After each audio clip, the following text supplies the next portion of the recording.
नमस्कार मित्रों, आज मैं मनु भंडारी जी द्वारा रचित कहानी यही सच है का तीसरा भाग लेकर आई हूँ। मित्रों, कहानी सुनाने से पहले आप लोगों से मेरा एक अनुरोध है कि अगर आप लोग मेरे चैनल को सब्सक्राइब नहीं किए हैं तो ज़रूर सब्सक्राइब कर लीजिए ताकि मैं पूरी कहानी आप लोगों तक पहुँचा सकूँ। प्रस्तुत है आगे की कहानी। कल्पना चाहे कितनी भी मधुर क्यों न हो, एक तृप्त युक्त आनंद देने वाली क्यों न हो, पर मैं जानती हूँ यह झूठ है। यदि ऐसा ही था तो कौन उसे कहने गया था कि तुम इस संबंध को तोड़ दो। उसने अपनी इच्छा से ही तो यह सब किया था।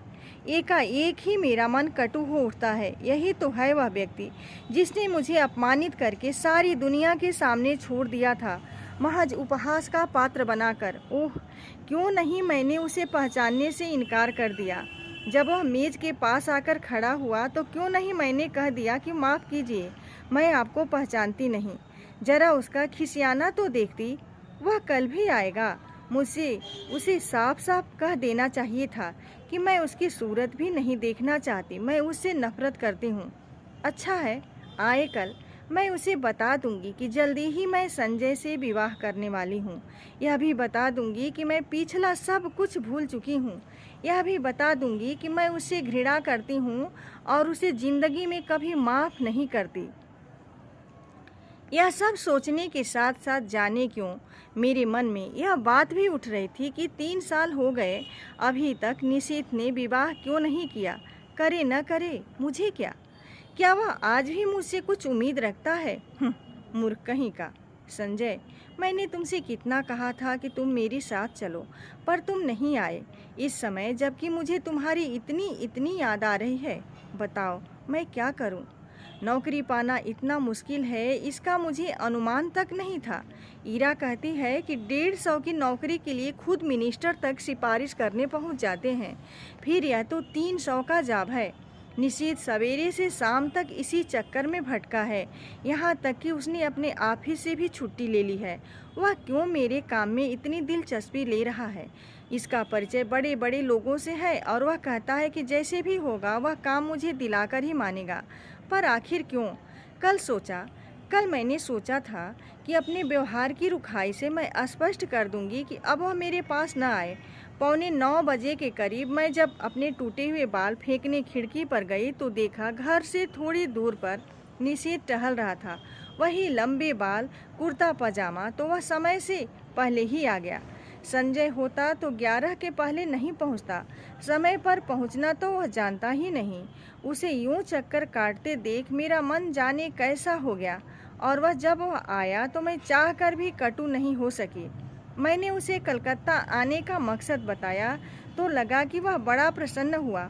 वहीं बैठे बैठे फ़ोन करके उसने इस नौकरी के संबंध में सारी जानकारी प्राप्त कर ली। कैसे क्या करना होगा उसकी योजना भी बना डाली। बैठे बैठे फ़ोन से ऑफिस को सूचना भी दे दी कि आज वह ऑफिस नहीं आएगा। विचित्र स्थिति मेरी हो रही थी। उसके इस अपनत्व भरे व्यवहार को मैं स्वीकार भी नहीं कर पाती थी, नकार भी नहीं पाती थी। सारा दिन मैं उसके साथ घूमती रही, पर काम के बात के अतिरिक्त उसने एक भी बात नहीं की। मैंने कई बार चाहा कि संजय की बात बता दूं, पर बता नहीं सकी। सोचा कहीं वह सुनकर या दिलचस्पी लेना कम न कर दे। उसके आज भर के प्रयत्नों से ही मुझे काफ़ी उम्मीद हो चली थी। यह नौकरी मेरे लिए कितनी आवश्यक है, मिल जाए तो संजय कितना प्रसन्न होगा। हमारे विवाहित जीवन के आरंभिक दिन कितने सुख में बीतेंगे। शाम को हम घर लौटते हैं। मैं उसने बैठने को कहती हूँ, पर वह बैठना नहीं, बस खड़ा ही रहता है। उसके चौड़े ललाट पर पसीने की बूंदें चमक रही हैं। एकाएक ही मुझे लगता है इस समय संजय होता तो मैं अपने आंचल से उसका पसीना पोंछ देती और वह क्या बिना बाहों में भरे, बिना प्यार किए यूं ही चला जाता। अच्छा तो चलता हूँ। यंत्र चलित से मेरे हाथ जुड़ जाते हैं। वह लौट पड़ता है और मैं ठगी सी देखती रहती हूँ। सोते समय मेरी आदत है कि संजय के लाए हुए फूलों को निहारती रहती हूँ। यहाँ वे फूल नहीं तो बड़ा सुना सुना सा लग रहा है। पता नहीं संजय, तुम इस समय क्या कर रहे हो? 3 दिन हो गए, किसी ने बाहों में भरकर प्यार तक नहीं किया। आज सवेरे मेरा इंटरव्यू हो गया है। मैं बहुत नर्वस हो गई हूँ और जैसे उत्तर मुझे देने चाहिए वैसे मैं उत्तर दे नहीं पाई। पर निशीत ने आकर बताया कि मेरा चुना जाना करीब करीब तय हो गया है। मैं जानती हूँ यह सब निशीत की वजह से ही हुआ। ढलते सूरज की धूप निशीत के बाएं गाल पर पड़ रही है और सामने बैठा निशीत इतने दिन बाद एक बार फिर मुझे बड़ा प्यारा सा लगता है। मैंने देखा मुझसे ज़्यादा वह प्रसन्न है। वह कभी किसी का एहसान नहीं लेता, पर मेरी खातिर उसने न जाने कितने लोगों का एहसान लिया। आखिर क्यों? क्या वह चाहता है कि मैं कलकत्ता आकर रहूं उसके साथ, उसके पास? एक अजीब सी पुलक से मेरा तन मन सिहर उठता है। वह ऐसा क्यों चाहता है? उसका ऐसा चाहना बहुत गलत है, बहुत अनुचित है। मैं अपने मन को समझाती हूँ ऐसी कोई बात नहीं। शायद वह केवल मेरे प्रति किए गए अन्याय का प्रतिकार करने के लिए यह सब कर रहा है। पर क्या वह समझता है कि उसकी मदद से नौकरी पाकर मैं उसे क्षमा कर दूंगी, या जो कुछ उसने किया उसे भूल जाऊंगी? असंभव। मैं कल ही उसे संजय की बात बता दूंगी। आज तो इस खुशी में पार्टी हो जाए। मित्रों, आगे की कहानी मैं अगले वीडियो में लेकर आऊँगी।